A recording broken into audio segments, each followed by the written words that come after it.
بسم اللہ الرحمن الرحیم نحمدہ ونصلی ونسلم علی رسولہ الکریم اما بعد اعوذ باللہ من الشیطان الرجیم بسم اللہ الرحمن الرحیم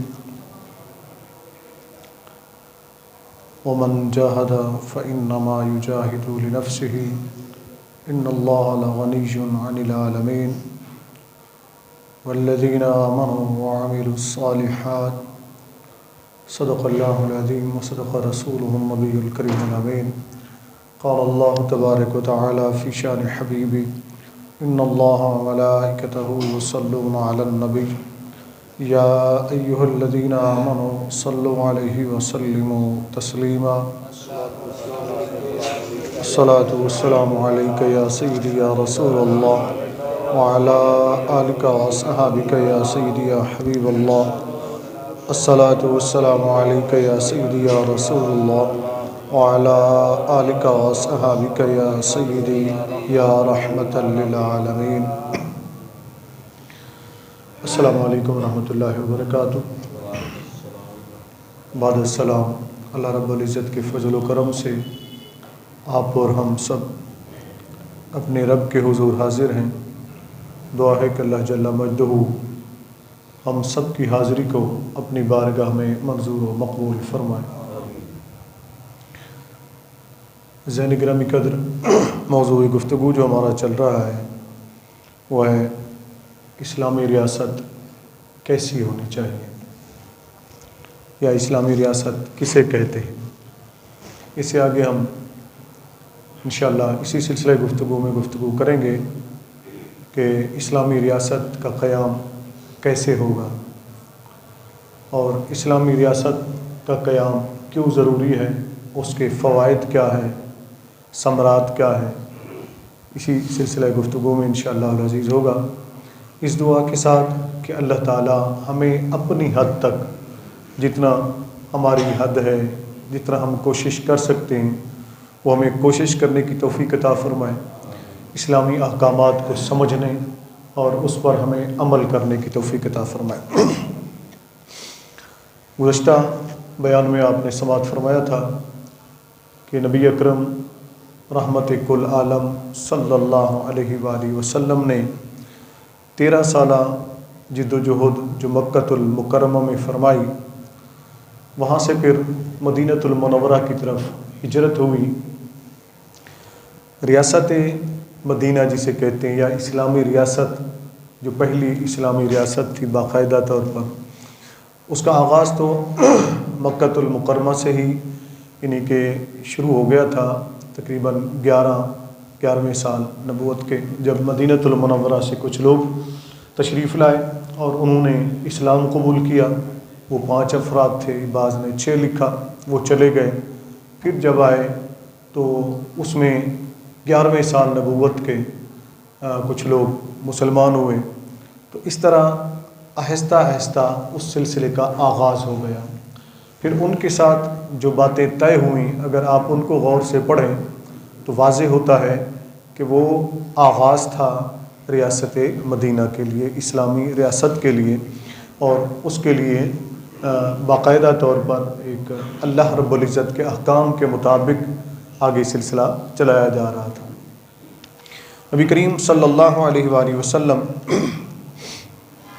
جب ہجرت فرما کر مدینۃ المنورہ تشریف لے گئے، یہ میں نے عرض کر دیا تھا پہلے، وہاں آقا علیہ الصلوۃ والسلام نے ایک میثاق جسے کہتے ہیں میثاق مدینہ، جسے آپ اسلامی ریاست کا دستور اول کہہ سکتے ہیں۔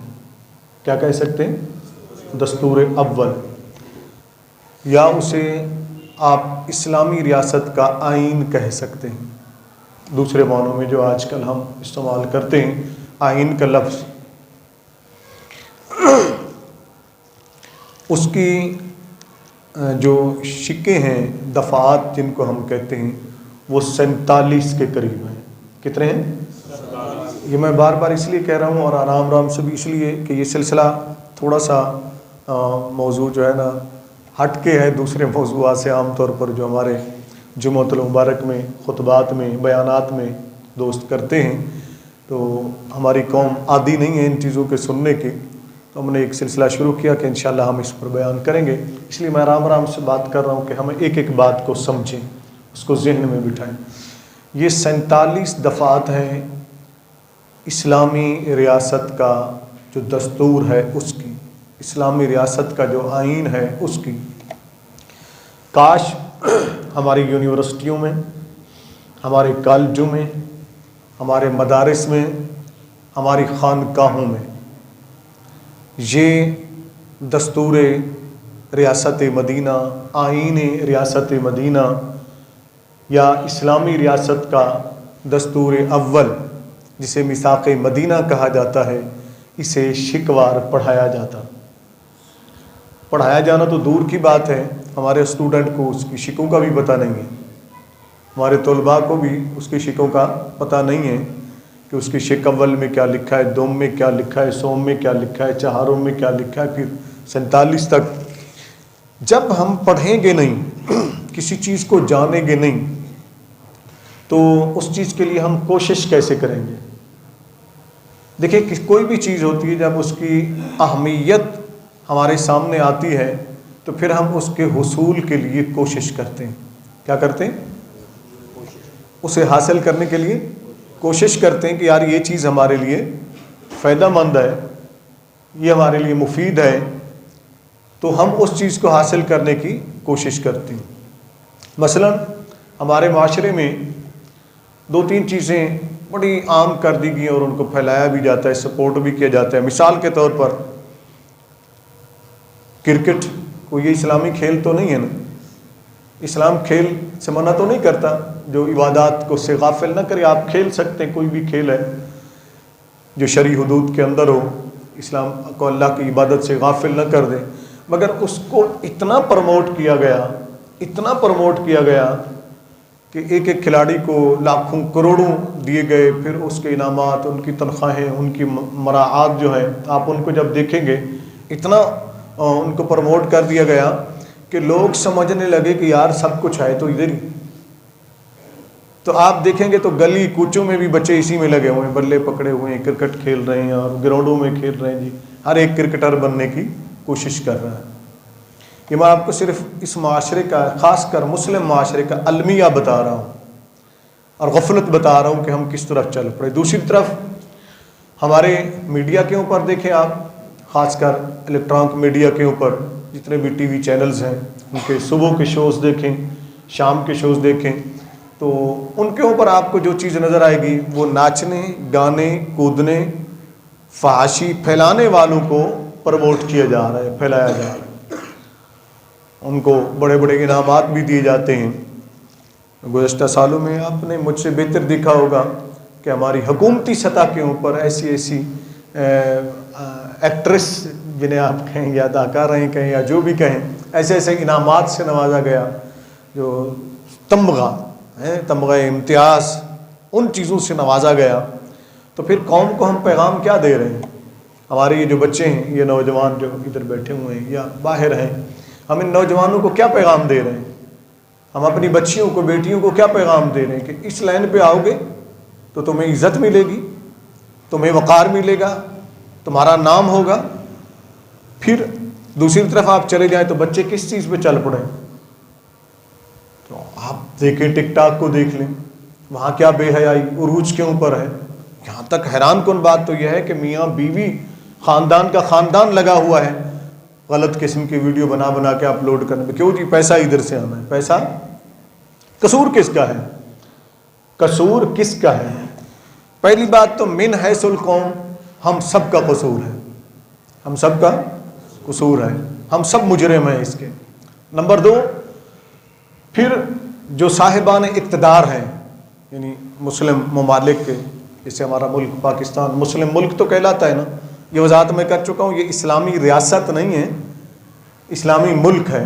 ابھی تک اسلامی ریاست نہیں بننے دیا گیا پاکستان کو، یہ میں عرض کر چکا ہوں، مزید آگے عرض کریں گے۔ تو ان لوگوں نے اس چیز کی طرف توجہ ہی نہیں دی کہ ہم جو ہماری اسلامی ثقافت ہے اس کو پروموٹ کریں بحیثیت مسلمان۔ جو ہمارے اسلامی قوانین ہیں ان کو سامنے لائیں. ہم عمر فاروق جیسے ہیروز پیدا کریں, عمر بن عبدالعزیز جیسے ہیروز پیدا کریں, سلطان صلاح الدین ایوبی جیسے ہیروز پیدا کریں, طارق بن زیاد جیسے ہیروز پیدا کریں. ہم لائیں, اپنی قوم کو دکھائیں, سلطان صلاح الدین ایوبی جیسے ہیروز پیدا کریں, سامنے لائیں قوم کے, ان کو بتائیں کہ یہ کرو گے تو تمہیں عزت ملے گی. یا پھر ہم دوسری طرف روحانیت کی طرف چلی جائیں تو پھر داتا علی حجویری ہیں, بابا فرید ہیں, سلطان باہو ہیں, خواجہ غلام فرید ہیں, حضرت کرما والے ہیں, شرک پور شریف والے ہیں, دیگر بزرگان دین ہیں. ہم ان کو سامنے لاتے, ان کے کردار کو, ان کی زندگی کو سامنے لاتے, اپنے میڈیا کے اوپر, الیکٹرانک میڈیا ہو یا پریس میڈیا ہو, جو بھی ہو, اس کے اوپر ہم سامنے لاتے تو ہمارے بچے, ہماری بچیاں اس کردار کو اپناتی, پھر آگے بڑھتے. پھر ہم اپنے پروان چڑھاتے اپنی اپنی حیثیت کے مطابق, ریاست اپنے حساب کے مطابق اور عوام اپنے اس کے مطابق. خواتین میں ہم سیدۃ النساء العالمین سیدہ طیبہ طاہرہ, خواتین جنت کی سردار سیدہ فاطمہ الزہرا سلام اللہ علیہا, ہم ان کی زندگی کو سامنے لے آتے تاکہ بچیاں, ہماری بہنیں, ہماری بیٹیاں, ہماری مائیں, ہمارے گھر کی خواتین ان کو آئیڈیل بناتی, ان کو آئیڈیل بناتی کہ ایک طرف میں صرف خاکہ پیش کر رہا ہوں کہ اسلامی ریاست کیسی ہونی چاہیے. اب ہم ان کو آئیڈیل بناتے کہ دیکھتے ہم جہاں ہم نے آج پردہ کرنے والی بچیوں کو احساس کمتری میں مبتلا کر دیا اور ننگی گھومنے والیوں کو ہم نے تمغے دینا شروع کر دیے, بے حیائی کرنے والوں کو ہم نے ایوارڈ دینا شروع کر دیے, تو وہ بچیاں جو اسلام کے راستے پر چل رہی ہیں ان کو ہم نے احساس کمتری میں مبتلا کر دیا. ذرا ہم آئیڈیل بناتے سیدہ طیبہ طاہرہ سلام اللہ علیہا کو, تو آپ کو یاد آتا کہ جب سردارہ نے مدینہ کی بچیوں نے دعوت کی, بڑے بڑے سرداروں کی, اس وقت ابتدا میں خاتون جنت سیدہ فاطمہ الزہرا سلام اللہ علیہا اپنے بابا سے عرض کرتی ہیں, جب آقا علیہ السلام تک بات پہنچ گئی کہ آپ کہیں اپنی بیٹی کو ہم نے دعوت کی آئیں, آپ نے پہلے انکار کر دیا سیدہ نے, تو آپ نے اپنے بابا سے عرض کیا, بابا میں چلی تو جاؤں گی لیکن میرے پاس ان جیسے فاخرانہ لباس نہیں ہیں, جگہ جگہ سے ٹاکیاں لگی ہوئی ہیں, تو میں ایسا پرانا بوسیدہ لباس پہن کر جاؤں گی تو یہ لوگ مذاق اڑائیں گے, مجھے پتا ہے. آقا علیہ السلام نے فرمایا, بیٹی وہ بار بار بلا رہے ہیں, آپ چل جاؤ. سیدہ جاتی ہیں. بڑا لمبا واقعہ, صرف میں ایک خاکہ دے رہا ہوں آپ کو کہ ہم کن کو آئیڈیل بنا رہے ہیں, کدھر جا رہے ہیں. اسلامی ریاستیں ایسی ہوتی ہیں جو کچھ ہم کر رہے ہیں. اب ذرا غور کریں, آقا علیہ السلام نے جو ماحول دیا, سیدہ طیبہ طاہرہ فاطمہ الزہرا سلام اللہ علیہا چلی جاتی ہیں. اب وہ آپ کی ابا کے اوپر ٹاکے بھی لگے ہوئے, مختلف جگہ کے اوپر بوسیدہ لباس ہے. آپ جاتی ہیں, جب وہاں جاتی ہیں تو وہ جنہوں نے منصوبہ یہ بنایا تھا کہ فاطمہ آئے گی, ہم اس کا مذاق اڑائیں گے, ہم اس کا مذاق اڑائیں گے. سیدہ جب وہاں پہنچی تو وہ ساری کی ساری اٹھ کر کھڑی ہو گئیں آپ کے استقبال کے لیے. کوئی کدھر سے آ گئی, کوئی کدھر سے آ گئی, اور کتنے یہودی گھرانے وہاں تھے وہ مسلمان ہو گئے. کس وجہ سے؟ ایک تو آپ نے اللہ کی ذات پر بھروسہ کیا, اسی سادگی سے چلی گئیں, حجاب کے اندر گئیں, پردے کے اندر گئیں. جب وہاں پردے کے اندر گئیں تو انہوں نے دیکھا تو لباس کو پکڑ پکڑ کر پوچھنے لگے کہ فاطمہ یہ تیرا لباس کدھر سے آیا ہے. وہ حیران رہ گئے کہ یہ مجھ سے کیا پوچھ رہی ہیں. تو انہوں نے کہا جی میرے بابا نے دیا ہے مجھے. اب بتانا تو انہوں نے یہی تھا نا. جب واپس لوٹیں تو اپنے بابا سے عرض کیا کہ یا رسول اللہ صلی اللہ علیہ وسلم بجان اس طرح میرے لباس کے بارے میں پوچھ رہی تھی, تو وہ لباس کہاں سے آ گیا تھا. فرمایا, اے فاطمہ تو نے اللہ پر بھروسہ کیا تو اللہ نے جنت سے تجھے لباس پہنا دیا, تیرے لیے بھیج دیا, تاکہ تیرا جو وہ اللہ پر بھروسہ ہے نا, وہ اللہ پر جو توکل ہے, اللہ پر جو اعتماد ہے, اللہ نے تیری عزت کو سلامت رکھا, اللہ نے تجھے رسوا نہیں ہونے دیا. یعنی جو غربت کے اندر بھی, جو افلاس کے اندر بھی اللہ پر بھروسہ کرنا سیکھ لیتا ہے، اللہ پر توکل کرنا سیکھ لیتا ہے۔ یہ اسلامی ریاست کا بنیادی نظریہ ہونا چاہیے کہ وہ قوم کو کس چیز پر کھڑا کرنا چاہتی ہے۔ کیا قوم کو بھکاری بنانا چاہتی ہے، قوم کو غلام بنانا چاہتی ہے، یا قوم کو پھٹے پرانے لباس کے اندر بھی خوددار عزت دار قوم بنانا چاہتی ہے؟ یہ اسلامی ریاست کی بنیادی ذمہ داری ہوتی ہے۔ جیسا کہ میں نے عرض کیا تھا، نبی اکرم نور مجسم صلی اللہ علیہ وآلہ وسلم نے وہ جو معاہدے کیے میثاق مدینہ کے نام سے جو مشہور ہوا، اس میں چند بنیادی باتیں میں صرف خاکہ ان کا عرض کر دیتا ہوں۔ آقا علیہ الصلوۃ والسلام نے وہ جو لکھا، اس میں تمام قبائل کے ساتھ معاہدے ہوئے، اور ان معاہدوں میں ایک چیز یہ تھی کہ تم ہماری عزت کا خیال رکھو گے، ہم تمہاری عزت کا خیال رکھیں گے۔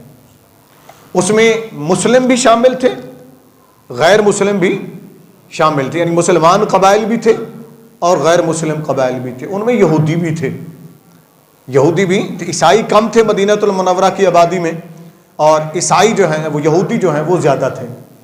آقا علیہ الصلوۃ والسلام نے ان سے بھی معاہدہ فرمایا اور مختلف قبائل سے معاہدہ کیا، اور ان میں ایک شک یہ بھی تھی کہ دیکھو، ہاں اس سے پہلے ایک بات اور میں آپ کو بتا دیتا ہوں۔ ہمارے ہاں جو ہمیں تقسیم کیا گیا ہے نا، وہ میں تھوڑا سا آپ کو بتاتا ہوں، تھوڑا سا بات سمجھ میں آ جائے گی تاکہ ابتدا میں ہم اس کو بھی سمجھ لیں۔ مثلا جب بیعت عقبہ ثانیہ ہوئی، جن کا میں نے ذکر کیا، مدینہ المنورہ سے انصار مدینہ گئے تھے، کوئی 70 کے قریب لوگ تھے جنہوں نے جا کر بیعت کی، تو نبی کریم صلی اللہ علیہ وسلم سے انہوں نے گزارش کی کہ آپ مدینہ المنورہ تشریف لے آئیں۔ آقا کریم علیہ الصلوۃ والسلام نے ان سے وعدہ فرما لیا کہ میں ضرور آؤں گا تمہارے پاس۔ پھر ان کے ذہنوں میں ایک سوال خود بخود آیا، کہیں ایسا نہ ہو کہ نبی کریم صلی اللہ علیہ وسلم ہمارے پاس آ جائیں اور پھر اس کے بعد جب مکہ فتح ہو جائے، چونکہ بنیاد تو مکہ تھی نا، آقا علیہ السلام کا گھر تو مکہ تھا نا، خاندان بھی مکے میں تھا، رہنے والے بھی مکے کے تھے، تو ان کو ایک خدشہ دل میں پیدا ہوا کہ کہیں اللہ کے رسول صلی اللہ علیہ وسلم جب قوت مل جائے، طاقت مل جائے اور مکہ فتح ہو جائے، ایسا نہ ہو کہ ہمیں چھوڑ کر مکے واپس چلے جائیں۔ تو انہوں نے اس خدشے کا اظہار کیا، تو اللہ کے رسول صلی اللہ علیہ وسلم نے ان سے ایک معاہدہ کیا۔ بڑا کمال کے وہ الفاظ ہیں، میں ان کا خلاصہ پیش کرتا ہوں، اس کو کوئی مکمل پڑھائے، لوگوں کو پڑھانا چاہیے۔ آقا علیہ الصلوۃ والسلام نے ان سے ایک معاہدہ فرمایا، اور اس کے جملے تھے اور دلوں میں بس جانے والے۔ فرمایا، سنو، آج کے بعد تمہارا خون میرا خون ہے۔ کیا؟ تمہارا خون میرا خون ہے، میرا خون تمہارا خون ہے، تمہاری عزت میری عزت ہے، میری عزت تمہاری عزت ہے، تمہاری جان میری جان ہے، میری جان تمہاری جان ہے۔ میں اس وقت تک تمہارے ساتھ رہوں گا، وعدہ کرتا ہوں تم سے، جب تک جان ہے۔ اللہ کے حبیب صلی اللہ علیہ وسلم نے انہیں اتنا ٹھوس بنیاد عطا کر دی کہ یاد رکھو، ہم اگرچہ مکے کے ہیں، ہجرت کر کے آئیں گے، مہاجر بن کے آئیں گے، مگر تمہارا اور معاہدہ یہ ہے کہ ہم ایک ہوں گے۔ کیا ہوں گے؟ ہم ایک ہوں گے۔ کاش ہم اس چیز کو سامنے لاتے۔ اور ہمارے ہاں کیا ہے، 76 سال ہو گئے اسلام کے نام پر بنے پاکستان کو، اسلام کے نام پر بنے پاکستان کو، ابھی تک ہم اس تقسیم میں ہیں، یہ مہاجر ہے، یہ پٹھان ہے، یہ پنجابی ہے، یہ سندھی ہے، یہ بلوچی ہے، یہ سرائکی ہے، یہ فلاں ہے، یہ فلاں ہے۔ ہم اس تقسیم میں ہیں، ابھی تک ہم اس تقسیم میں ہیں، یہ سردار ہے، یہ خان ہے، یہ ملک ہے، یہ رئیس ہے، یہ فلانا اعلی عہدیدار ہے، یہ فلاں اعلی عہدیدار ہے۔ غریب کی یہاں کوئی جگہ، اونچی تو بولے نا، غریب کی یہاں کوئی جگہ نہیں ہے۔ اب اسلامی ریاست کیا کرتی ہے؟ ایک تو یہاں ذکر ہوا جنہوں نے جہاد کیا اور اللہ کی راہ میں ہجرت کی، اس کا تذکرہ میں نے عرض کر دیا تھا، قرآن کی آیت کریمہ میں نے بطور تبرک آج بھی تلاوت کی۔ اب ہم چلتے ہیں آقا علیہ الصلوۃ والسلام کے اس مواقعات مدینہ جو میں نے عرض کیا تھا۔ آقا علیہ الصلوۃ والسلام نے سب سے پہلی بات جو ہوئی، ہم کسی بھی اسلامی مملکت کو ان چیزوں کو غور کرنا چاہیے۔ جو اسلام کی پہلی ریاست ہے، جسے اسلامی ریاست اول بھی کہتے ہیں، جسے ریاست مدینہ بھی کہتے ہیں، نبی کریم صلی اللہ علیہ وسلم نے قائم فرمائی، یہ دراصل مکہ المکرمہ کی ریاست تھی، ٹھیک ہے نا، مکہ المکرمہ میں ہی قائم ہو گئی تھی. پھر ہجرت فرمانے کے بعد اس کا جو عملی دستور ہے وہ مدینہ المنورہ میں وجود میں آیا. نبی کریم صلی اللہ علیہ وسلم نے مختلف قبائل کے ساتھ معاہدات کیے، اور حیران کن بات یہ ہے ان 47 نکات کو پڑھنے کے بعد، یا دفعات کہہ لیں انہیں یا شکیں کہہ لیں انہیں، میثاق مدینہ کی پڑھنے کے بعد حیرت ہوتی ہے کہ کیا کہ زمین پر بیٹھنے والی کوئی ایسی شخصیت جس نے کسی یونیورسٹی سے نہ پڑھا ہو، کسی کالج سے نہ پڑھا ہو، کسی مدرسے سے نہ پڑھا ہو، کسی خانقاہ سے نہ پڑھا ہو، جو امی کے لقب سے مشہور ہو، جس نے کسی سے بھی نہ پڑھا ہو، اس طرح کی بیٹھ کر باتیں کیسے لکھ سکتا ہے؟ تو یقیناً وہاں اس وقت انسان اس نتیجے پر پہنچ جاتا ہے کہ یہ سب کچھ اللہ کی طرف سے تھا. کس کی طرف سے تھا؟ اللہ عز و جل کی طرف سے تھا. اپنے بندوں کو نظام دینا تھا اپنے محبوب کے ذریعے، اپنے رسول کے ذریعے صلی اللہ علیہ وآلہ وسلم. پھر نبی کریم صلی اللہ علیہ وسلم نے سب سے پہلی چیز جو سوچی، آپ اس پر میں نے عرض کیا تھا، اسلامی ریاست کی پہلی ذمہ داری یہ ہوتی ہے کہ امن قائم کرے. کیا کرے؟ امن قائم کرے. اس ریاست کے اندر امیر رہتا ہو یا غریب رہتا ہو، امیر رہتا ہو یا غریب رہتا ہو، سب کے لیے دستور ایک ہونا چاہیے. کیا دستور؟ ایک ہونا چاہیے، قانون ایک ہونا چاہیے. یہ نہیں کہ ایک بڑا آدمی تو جائے تھانے کے اندر تو اٹھ کر ایس ایچ او صاحب بھی سلام کریں. میری بات کو سمجھ رہے ہیں نا؟ ایس ایچ او صاحب بھی اٹھ کر سلوٹ کریں، سر سر سر. اور اگر غریب جائے تو یہ فرعون بن کر دوسری طرح منہ کر کے بیٹھ جائے. یہ اسلامی ریاست نہ ہی اسلامی قانون اس کی اجازت دیتا ہے. یاد رکھیں اسلامی ریاست کیا ہوتی ہے. سیدنا علی المرتضی رضی اللہ تعالیٰ عنہ کے اوپر جب ایک مقدمہ ہوا انہی کے دور خلافت کے اندر، وہ خلیفہ تھے، امیر المومنین تھے رضی اللہ تعالیٰ عنہ. آپ کے اوپر ایک یہودی نے کیس کر دیا، جو بھی تھا میں اس تفصیل میں نہیں جاتا، مختصر صرف اس پوائنٹ پر آتا ہوں. کیس کر دیا جب آپ، یعنی حضرت علی پر الزام تھا نا، بحیثیت ملزم، مجرم نہیں، الزام تھا. عدالت کے اندر پیش ہوئے تو قاضی چونکہ مسلمان تھا، اس نے دیکھا کہ امیر المومنین آئے ہیں حضرت علی کرم اللہ وجہ الکریم، دوسری طرف وہ مدعی تھا وہ کھڑا تھا. جب یہ آئے تو قاضی اٹھ کر کھڑا ہو گیا، اٹھ کر استقبال کے لیے، کیا اٹھا، احتراماً اٹھ کر کھڑا ہو گیا کہ امیر المومنین آئے ہیں. آپ نے جب وہ بیٹھا تو وہیں کھڑے کھڑے فوراً فرمایا کہ تم میرا مقدمہ نہیں سنو گے، تم میرا مقدمہ قاضیوں کو بتا دو، پاکستان کے قاضیوں کو بتاؤ، پاکستان کی عدالتوں کی کرسیوں پر بیٹھے ہوئے قاضیوں کو بتاؤ، عدل ایسے نہیں ہوتا جیسے تم کرتے ہو یا کر رہے ہو. مولا کائنات نے کیا فرمایا؟ تم میرا مقدمہ نہیں سنو گے. لکھا، فرمایا آج کے بعد ہم نے تمہیں اس منصب سے ہی ہٹا دیا ہے، تم اس قابل نہیں ہو. اس نے کہا جی حضور کیوں؟ فرمایا جب میں آیا تھا تو اٹھ کر کیوں کھڑا ہوا؟ اس نے کہا آپ امیر المومنین تھے، میں احتراماً کھڑا ہو گیا. فرمایا جس کے اوپر الزام تھا اس کے احترام میں تو کھڑا ہو گیا تو انصاف کیسے کرے گا؟ الزام تو مجھ پر تھا نا. حضرت علی فرماتے الزام تو مجھ پر تھا نا، مقدمہ تو مجھ پر تھا نا. جب تم میرے ہی احترام میں اٹھ کر کھڑا ہو گیا تو پھر انصاف کیسے کرے گا؟ عدل کی کرسی پر بیٹھنے والے کے لیے سب برابر ہوتے ہیں، سب برابر ہوتے ہیں. جاؤ آج کے بعد تم اس منصب سے ہی فارغ ہو. اسے قاضی کی کرسی سے ہی ہٹا دیا، یعنی جج کی کرسی سے ہی ہٹا دیا کہ تم اس قابل ہی نہیں ہو، تم اس قابل ہی نہیں ہو کہ تم کسی کا احترام کرتے ہو اور کسی کا احترام نہیں کرتے ہو. یہ ہے وہ اسلامی ریاست جو نبی کریم صلی اللہ علیہ وسلم نے قائم فرمائی اور لوگوں کو ذہن دیا کہ اسلامی ریاست کے اندر ایک ہی. اب یہاں خود اس ریاست کے بانی سرکار دو عالم صلی اللہ علیہ وآلہ وسلم مواقعات مدینہ کیمپ کی وہ بھی میں نے تھوڑا سا عرض کیا تھا، میں اس کو مکمل کرتا ہوں تھوڑا سا.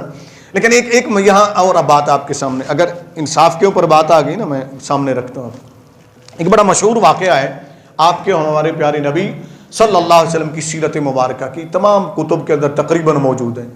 کریم آقا علیہ الصلوۃ والسلام کھڑے ہوئے ہیں، صف بندی ہو رہی ہے جنگ کے لیے. کس کے لیے؟ جنگ کے لیے صف بندی ہو رہی ہے. نبی کریم صلی اللہ علیہ وآلہ وسلم کی عادت مبارکہ تھی کہ نماز کے موقع کے اوپر بھی، جنگ کے اوپر صف بندی کے جب صفیں درست کرواتے تھے تو آپ صلی اللہ علیہ وسلم تیر لے لیتے اور اس کا جو دستہ ہوتا تھا نا پیچھے لگا ہوا، اس کے ساتھ ایسے ایسے کرتے ہوئے صفیں درست فرماتے تھے. جو آگے نکلا ہوا تھا فرماتے صفیں درست کرو. تو وہاں آقا علیہ السلام دیکھتے ہوئے آئے کہ صفیں درست کر لیے کہ نہیں. ایک صحابی تھے نبی کریم صلی اللہ علیہ وآلہ وسلم کے، غالباً حضرت شواد رضی اللہ تعالیٰ عنہ تھے. انہوں نے دیکھا آقا علیہ السلام آ گئے، ان کو پتہ چل گیا کہ وہ ایسے ہی فرماتے، وہ تھوڑا سا آگے ہو گئے صف میں، تھوڑا سا آگے. وجہ کیا ہے؟ وہ وجہ آپ سنیں گے تو آپ بھی حیران رہ جائیں گے. چونکہ نبی کریم صلی اللہ علیہ وسلم کی عادت مبارکہ تھی، جب بھی کسی کو بھیجتے تھے کسی سرایہ میں یا غزوے میں تشریف لے جاتے تھے یا کوئی عام بات ہوتی تو آخر میں آپ بیان فرماتے تھے کہ اگر میں نے کسی کو تکلیف دی ہو تو وہ مجھ سے اس تکلیف کا بدلہ لے سکتا ہے، میں نے زیادتی کی ہو تو زیادتی کا بدلہ لے سکتا ہے. حضرت سے بعد وہ آگے بڑھے، جب آگے بڑھے تو نبی کریم صلی اللہ علیہ وسلم نے زور سے ایسے دستہ مارا تیر کا، کہا پیچھے ہو جاؤ. تو میں نے کہا صفیں سیدھی کرو. اب آقا علیہ السلام نے صفیں سیدھی کرا گئی، آگے کھڑے ہو گئے، اعلان فرما دیا حسب معمول. آقا علیہ السلام نے فرمایا میں نے کسی سے زیادتی کی ہو، مجھ سے کسی کو تکلیف پہنچی ہو تو وہ اپنا بدلہ لے سکتا ہے، مجھے کہہ سکتا ہے. وہ آگے بڑھے، کہنے لگے یا رسول اللہ صلی اللہ علیہ وسلم. اب سیدنا فاروق اعظم رضی اللہ تعالیٰ اس کے راوی ہیں، وہ گواہ ہیں، فرماتے ہیں یہ منظر دیکھ کر ہمارے پاؤں تلے زمین نکل گئی. یہ واقعہ بعد میں ہوا جب مسجد نبوی میں آئے، یہ منظر ہو رہا ہے، آقا علیہ الصلوۃ والسلام منصف ہیں، بیٹھے ہوئے ہیں اور اسلامی ریاست کے بانی بھی ہیں، سرپرست اعلیٰ بھی ہیں، سربراہ اعلیٰ بھی ہیں، اللہ کے رسول صلی اللہ علیہ وآلہ وسلم بھی ہیں، مسجد نبوی کا ممبر بھی ہے کہ عام مسجد کا ممبر نہیں تھا، آقا علیہ السلام ہے، جلوہ فرما ہے. اور وہ شخص کھڑا ہو جاتا ہے، کہتا جی آپ نے مجھے اس طرح فلاں موقع کے اوپر دستہ مارا تھا، مجھے تکلیف پہنچی تھی، مجھے اس کا بدلہ چاہیے. فرمایا آ جاؤ آ جاؤ آگے آ جاؤ. اللہ کے رسول صلی اللہ علیہ وآلہ وسلم ممبر سے نیچے اترتے ہیں، اسے بلاتے ہیں، گھر بھیجتے ہیں، فرماتے ہیں جاؤ وہی دستہ تیر وہی لے آؤ جو میرے ہاتھ میں ہوتا ہے، وہ اس کو پکڑا دو. دے دیا لے آ کر. سیدہ طیبہ طاہرہ فاطمہ زہرا سلام اللہ علیہ پوچھتی ہیں کیا واقعہ ہو رہا ہے مسجد میں؟ چونکہ سناٹا چھا گیا اور کچھ لوگوں کی آہو بکا بھی شروع ہو گئی کہ یہ منظر کیا ہے کہ اللہ کے رسول صلی اللہ علیہ وسلم کو اب یہ مارے گا، بدلہ لے گا ان سے. سیدہ طیبہ طاہرہ حسنین کریمین رضی اللہ تعالیٰ عنہ چھوٹے تھے، دونوں کو بھیجتی جلدی جاؤ. حضرت سلمان سے فرماتی انہیں لے جاؤ اور اس بندے سے کہو کہ میرے بیٹوں کو مار لے، بدلہ لے لے، میرے بابا کو نہ مارے. اب یہ منظر ہے. اللہ کے رسول صلی اللہ علیہ وآلہ وسلم سب کو فرماتے خاموش ہو جاؤ. سیدنا فاروق اعظم تھوڑا جلال میں آتے ہیں کہ میں اس سے پوچھوں تو صحیح اس کو جرأت کیسے ہوئی ہے ایسا کہنے. آقا علیہ السلام فرمایا نہیں، یہ میرا اعلان ہے، میں لوگوں کے لیے آئیڈیل ہوں، میری زندگی لوگوں کے لیے نمونہ کامل ہے. اللہ نے فرمایا لقد کان فی رسول اللہ اسوۃ حسنہ، کہ تمہارے لیے رسول اللہ صلی اللہ علیہ وسلم کی زندگی مثالی نمونہ ہے. اگر میں نے بھی اس کو دھتکار دیا، دنیا مثال دے گی کہ دیکھو محمد صلی اللہ علیہ وسلم عدل قائم کرنے آئے تھے، خود پر بات آئی تو پھر بات کو ٹال گئے. فرمایا نہیں، اس کو بدلہ لینے دو. اس کو دے دیا، وہ تیر لے کر ایسے. صحابہ فرماتے ہیں جوڑ کا نشانے سے وہ جا رہا ہے دستہ اس کا نا کہ بدلہ لوں گا. جب وہ قریب آئے وہ صحابی، ان کی بھی آپ دیکھیں نا منظر دیکھیں، وجہ کیا سامنے آتی ہے. وہ سامنے آتے ہیں اور آ کر کہتے ہیں کہ اے محمد صلی اللہ علیہ وسلم، یا رسول اللہ صلی اللہ علیہ وآلہ وسلم ایسے نہیں بدلہ ہوگا. فرمایا پھر کیسے ہوگا؟ اب اگلا جملہ سنیں، جب تک بات مکمل نہیں ہوتی ہے تو حیرت میں رہ جاتا ہے بندہ. وہ آگے سے عرض کرتا ہے کہ یا رسول اللہ صلی اللہ علیہ وسلم جب آپ نے مجھے مارا تھا نا تو میرے جسم پر کپڑا نہیں تھا، چادر نہیں تھی، ننگا تھا میرا سینہ، میرا بدن ننگا تھا، نیچے ایک تہہ بند باندھا ہوا تھا. آپ نے اوپر کرتا بھی پہنا ہوا ہے، چادر بھی پہنی ہوئی ہے. آپ یہ اتاریں گے تو میرا بدلہ پورا ہوگا. یعنی اپنی چادر بھی ہٹا دیں، قمیض بھی ہٹا دیں، کرتا مبارک بھی ہٹا دیں پھر میں ماروں گا تو پھر میرا بدلہ برابر ہوگا نا جس طرح آپ نے مجھے مارا تھا۔ اللہ کے رسول صلی اللہ علیہ وسلم، یہاں سیدنا فاروق اعظم رضی اللہ تعالیٰ فرماتے ہیں میرے سے رہا نہ، میں اٹھا، میں نے عرض کیا آقا مجھے اجازت دے میں اس سے پوچھوں، فرمایا نہیں بیٹھ جاؤ۔ آقا علیہ السلام نے اپنی چادر مبارک ہٹا دی، کرتا مبارک اتار دیا، فرمایا آؤ بدلہ لے لو۔ وہ قریب آیا، بالکل ایسے سیدھا لے کے جا رہا ہے صحابہ فرماتے، جب قریب گیا اس نے وہ نیچے رکھ دیا اور فوراً آقا علیہ السلام سے جسم سے لپٹ گیا اور جسم سے لپٹ کر آپ کے جسم اقدس کو چومنے لگ گیا۔ نبی کریم صلی اللہ علیہ وسلم نے فرمایا یہ کیا؟ عرض کی یا رسول اللہ صلی اللہ علیہ وسلم میں جان بوجھ کر آگے ہوا تھا کہ آپ دستہ مجھے ماریں۔ پھر آپ یہ فرماتے ہیں آپ اکثر اپنے خطاب میں، جب آپ یہ فرمائیں گے تو مجھے بدلے کے نام پر آپ کے جسم اقدس کو چومنے کا موقع مل جائے گا۔ جب عدل کے لیے، انصاف کے لیے منصف اعلیٰ اپنی ذات کو بھی پیش کر دیتا ہے تو پھر قوم بھی محبت کرتی ہے، پھر قوم بھی محبت کرتی ہے، پھر نظام عدل بھی قائم ہو جاتا ہے۔ اللہ کے رسول صلی اللہ علیہ وسلم نے یہ نظیریں قائم فرمائی تھی، یہ مثالیں قائم فرمائی تھی۔ پھر جب آپ دیکھیں کہ میثاق مدینہ کے ساتھ ساتھ جب مواخات مدینہ ہوئی، جس کا تذکرہ ہم نے گزشتہ بیان میں کیا تھا، آپ نے سماعت کیا، تھوڑا سا میں نے عرض کیا تھا، تو وہاں آپ نے دیکھا کہ آقا علیہ السلام نے ایک کو دوسرے کا بھائی بنا دیا۔ یہ ہو گیا نا۔ اب جب بھائی بنا دیا تو کیا اللہ کے رسول صلی اللہ علیہ وسلم مستثنا ہو گئے، الگ ہو گئے، خود کو الگ کر لیا کہ میں تو ان سب کا بڑا ہوں؟ سب یقینی بات ہے بڑے تو ہیں وہ، بعد از خدا بزرگ تو، یہ قصہ مختصر، اللہ کے بعد سب سے بزرگ و برتر جو ذات ہے وہ محمد الرسول اللہ صلی اللہ علیہ وسلم کی ذات گرامی، ان سے بزرگ و برتر مقدس شخصیت کوئی بھی نہیں ہے، اس میں کوئی شک نہیں ہے۔ لیکن یہاں کیا ہوا، چل ابھی یہ میرے امتی ہیں، ان کو آپس میں بھائی بھائی بنا دو، بات ہو جائے، تب بھی بات ٹھیک تھی، تب بھی بات ٹھیک تھی۔ مہاجرین کا انصار کے ساتھ، انصار کا مہاجرین کے ساتھ بھائی چارہ قائم فرمانے کے بعد مواقعات قائم ہو گئی۔ آقا علیہ السلام آخر میں بچے۔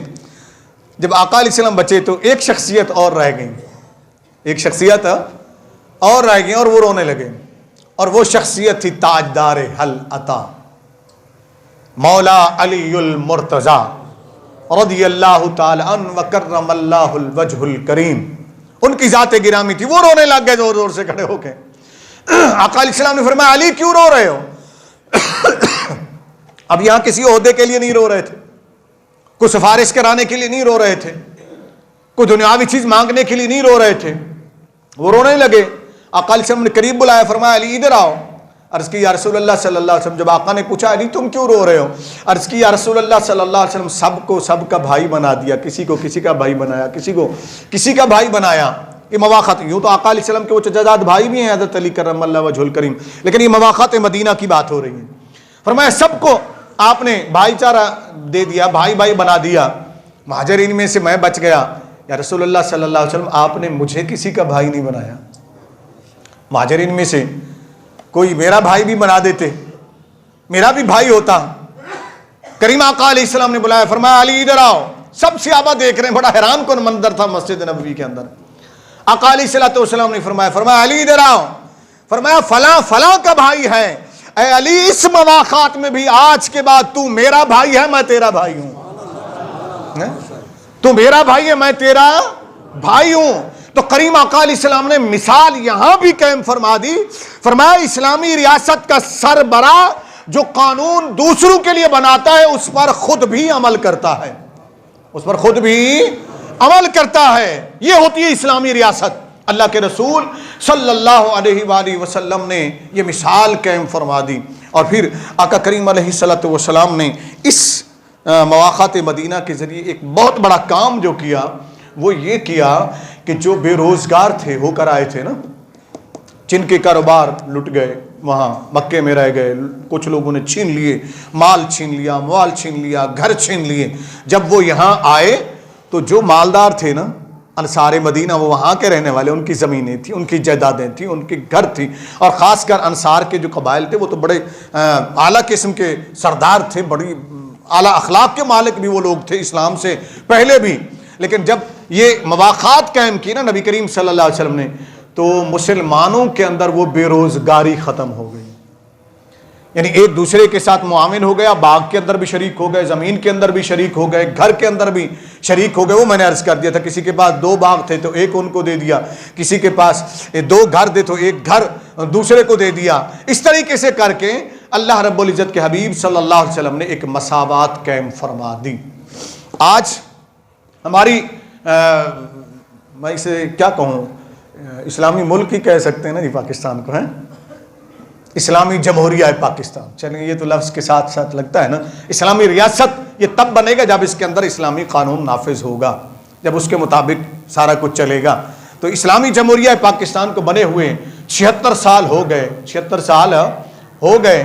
کیا بتا سکتے ہیں ان 76 سالوں میں کوئی مجھے ایک ایسی مثال دے دے، کسی ایک علاقے کی کوئی مثال دے دے کہ جس مقصد کے لیے یہ ملک بنا تھا اس مقصد کے لیے کوئی ایک عملی قدم اٹھایا گیا ہو؟ کوئی ایک عملی قدم. یہ میرا چیلنج ہے، کوئی دکھا دے. تو پھر اس ملک کو بنانے کا فائدہ کیا تھا؟ اتنے قربانیاں کیوں دی تھی؟ اس لیے دی تھی کہ 76 سال گزرنے کے بعد بھی اس قوم کو مارتے رہو گے، ظلم کرتے رہو گے، بربریت کرتے رہو گے، جبر کرتے رہو گے، تم اپنی بدماشیاں چلاتے رہو گے. نہیں، اسلامی ملک اس لیے نہیں بنا تھا. اس کا تو مقصد بنیادی جو تھا، اس کا بنیادی نعرہ ہی یہ تھا کہ پاکستان کا مطلب کیا؟ اونچی بول دینا. تو یہ لا الہ الا اللہ نعرہ پنجابی کا نہیں ہے، سرائکی کا نہیں ہے، پختون کا نہیں ہے، سندھی کا نہیں ہے، مہاجر کا نہیں ہے. یہ تو مسلمان کا نعرہ ہے نا. تو جب مسلمان کا نعرہ ہے تو اس لا الہ الا اللہ کے تقاضے بھی تو پورے کرتے نا، اس کے تقاضے بھی تو پورے کرتے نا. اگر یہ اسلامی ریاست وجود میں آ جاتی اور اسی جس مقصد کے لیے بنائی گئی تھی، قائد اعظم کی خطبات کو پڑھیں علیہ رحمہ، میں نے پڑھے ان کے خطبات، بار بار پڑھیں ان کو، پڑھیں آپ علامہ اقبال کے خطبات کو پڑھیں، ان کے تصورات، ان کے اشعار کو پڑھیں. کیا انہوں نے کہا؟ پھر اس دور کے ہمارے جو بزرگ تھے، اولیاء کرام، صالحین، جنہوں نے پاکستان کی تاریخ میں حصہ لیا، ان کے ارشادات کو پڑھیں. محدث علی پوری کے ارشادات کو پڑھیں، پیر جماعت علی شاہ رحمۃ اللہ ان کے ارشادات کو پڑھیں، پیر برچونڈی شریف رحمۃ اللہ علیہ ان کے ارشاد کو پڑھیں، دیگر مشائخ کے ارشادات کو پڑھیں کہ پاکستان کس لیے بنا. تو ہر ایک کا خلاصہ اگر میں مختصر لفظوں میں پیش کر دوں کہ ہم پاکستان اس لیے مانگ رہے ہیں، اس کا دستور جو ہوگا وہ دستور قرآن والا ہوگا. کیا ہوگا؟ قرآن والا ہوگا. اس میں حاکمیت اعلیٰ اللہ کی ہوگی، اس میں نظام قرآن کا ہوگا، نظام محمد الرسول اللہ کا ہوگا صلی اللہ علیہ وآلہ وسلم. تو وہ 76 سال گزر گئے، تم نے جو عہد کیا تھا اپنے رب سے، تو پھر کیا وہ نظام قائم کیا تم نے؟ پھر اس کو پسے پوش ڈال دیا. اور اگر پہلا قدم یہ اٹھایا جاتا، سنیے، جیسے ہمارے نبی صلی اللہ علیہ وسلم نے اٹھایا تھا، آقا علیہ السلام نے اٹھایا تھا نا. یہاں آتے لٹے پھٹے ہوئے لوگوں کو تم نے خوب لوٹا، جو لٹ پھٹ کر آئے تھے نا. میں یہ بھی بات بتا دوں نا، تھوڑی سی اشارہ کر دوں، تم نے ان لٹے پھٹے ہوئے کو بھی لوٹا. تم نے اس قوم کے خون کو نچوڑا. کیسے لوٹا تم نے؟ جو سب کو چھوڑ کر وہاں آئے تھے. تو میرے آقا نے صلی اللہ علیہ وسلم نے اسلامی ریاست کا دستور تو یہ دیا تھا نا، بنایا تھا کہ جو مدینے کے رہنے والے انصار تھے، جو وہاں کے رہنے والے تھے، ان کو انصار کہا جاتا ہے. انہیں فرمایا کہ انہیں اپنا بھائی بناؤ، انہیں اپنی جائیدادوں کے اندر شریک کر لو. اور تم نے تو یہ کیا کہ جو لٹے پھوٹے آئے تھے ان کے ناموں کے جھوٹے کلیم بنوا کر جگیرداروں، وڈیروں، سرداروں، زرداریوں، مزاریوں، تم نے اس قوم کو لوٹا. تم نے ان کے نام کے کلیم کروا کر کھا لی دولت کو، لوٹ کے کھا گئے تم پاکستان کو. پھر غربت کیسے ختم ہوگی؟ پھر غریب کا پرسان حال کون ہوگا؟ تو اسلامی ریاست کا تقاضا پہلا یہ ہے، امیر ہے یا غریب ہے سب کو برابر کا شریک کر دو، برابر کا شریک کر دو. آج غریب کے پاس علاج کے لیے پیسہ نہیں، آج غریب کے پاس کھانے کے لیے پیسہ نہیں. تمہارے کتے بسکٹ کھاتے ہیں، تمہارے کتوں کے لیے غذا فرانس سے آتی ہے، تمہارے گھوڑوں کے لیے فرانس سے غذا آتی ہے، تمہارے گھر کے جانوروں کے لیے پانی باہر سے آتا ہے جنہیں تم پلاتے ہو. یہ قوم جانوروں سے ہی بدتر بنا دی تم نے. اسلامی ریاست کا پہلا تقاضا یہ ہے کہ سب کو برابر کر دو. کیا کر دو؟ سب کو برابر کر دو کوئی بھوکا نہ سوئے، کوئی بغیر چھت کے نہ سوئے، کوئی بغیر انصاف کے نہ رہے، کوئی بغیر علاج کے نہ رہے۔ یہ اللہ کے حبیب صلی اللہ علیہ وسلم نے مثال قائم فرما دی تھی، اور پھر اس کے ثمرات کیا ملے، یہیں سے آغاز گفتگو ہوگا۔ آپ سے گزارش ہوگی کہ جلدی تشریف لائیے گا۔ السلام علیکم۔